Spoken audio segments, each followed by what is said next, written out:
Hello everyone, and welcome back to our channel, where we dive deep into the biggest political developments shaping South Africa today. In this video, we are unpacking a major political warning from ANC Secretary-General Fikile Mbalula, a warning that has set off alarm bells within the ruling party. Mbalula is sounding the alarm over what he believes could be a dangerous move, allowing Julius Malema's economic freedom fighters into a government of national unity, or GNU.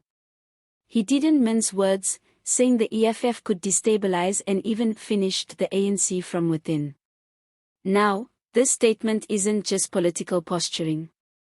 It reveals real anxieties inside the ANC as the party prepares for a post-election South Africa, a future where it may no longer be able to govern alone. And with the 2024 national elections fast approaching, coalition talks are no longer speculation, they are political necessity. The ANC is bleeding support, and the EFF is positioning itself as a powerful kingmaker. But let's take a step back and look at what Mbalula really meant. He warned that Julius Malema's radical, confrontational political style could do more than just shake things up, it could completely erode the ANC's internal cohesion and public image. The EFF has been a consistent critic of the ANC, calling it corrupt, ineffective, and beholden to neoliberal interests. And if the ANC were to welcome the EFF into a coalition government, Mbalula fears it would be inviting the fox into the henhouse. This fear isn't baseless. Julius Malema, once a rising star in the ANC Youth League, was expelled from the party over ideological clashes and insubordination. He went on to form the EFF, and since then, the relationship between the two parties has been anything but friendly.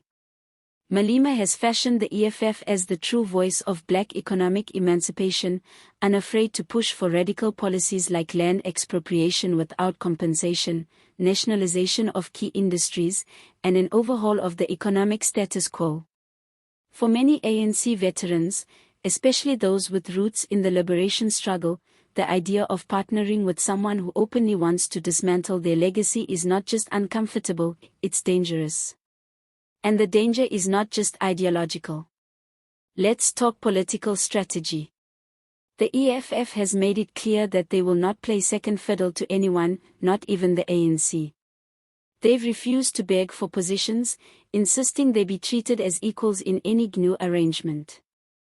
That makes coalition negotiations incredibly complicated. Unlike smaller parties that might be satisfied with a few cabinet positions, the EFF comes with bold demands. They want policy shifts. They want influence. And they're not afraid to walk away if they don't get it. Now, here's where things get even more complicated. The ANC is in a tough spot. On one hand, they need the EFF's numbers to stay in power.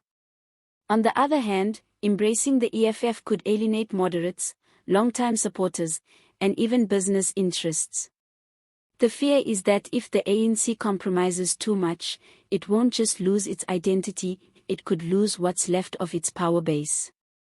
And Mbalula's warning speaks directly to this tension. He's worried that the EFF could use its position inside government to pull the ANC even further away from its already fragile center. This could deepen internal rifts within the party, especially between the more traditional, pragmatic faction and the younger, more radical voices that are open to an alliance with the EFF. Let's not forget, the ANC is already dealing with a major identity crisis. The party has lost significant support in major metros like Johannesburg, Tshwane, and Nelson Mandela Bay. Scandals like state capture, ongoing load shedding, service delivery failures, and infighting have left the party's image bruised.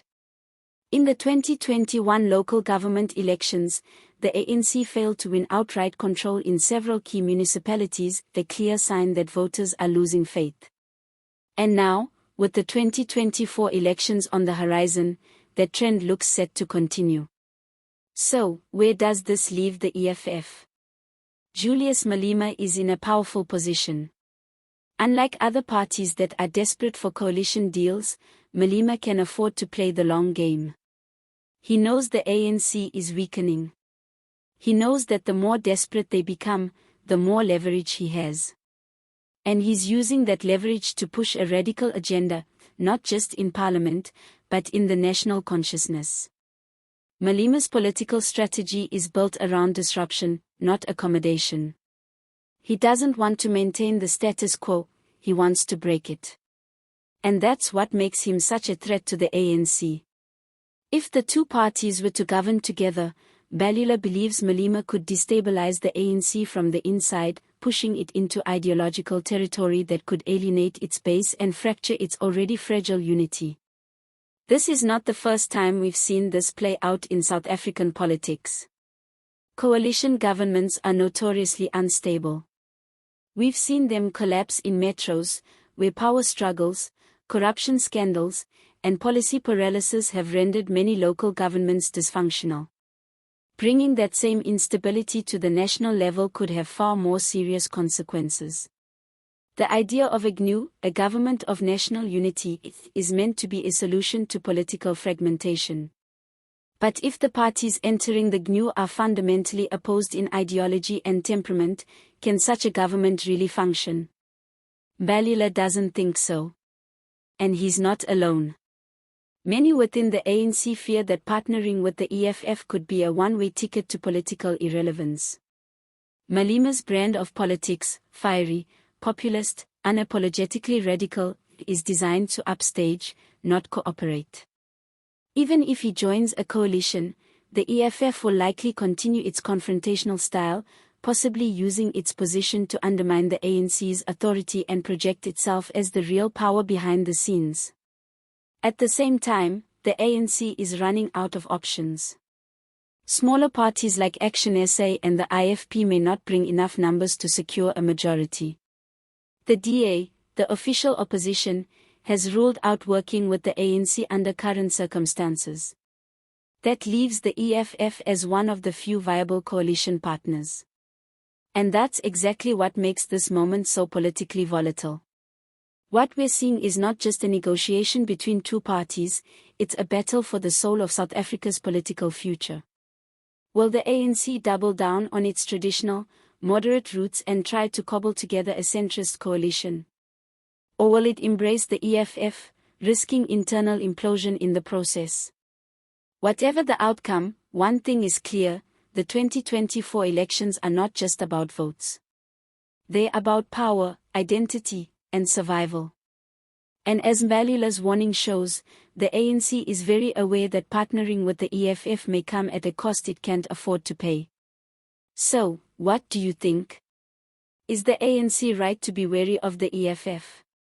Could Julius Malema and his party reshape South Africa's political landscape from within a coalition government?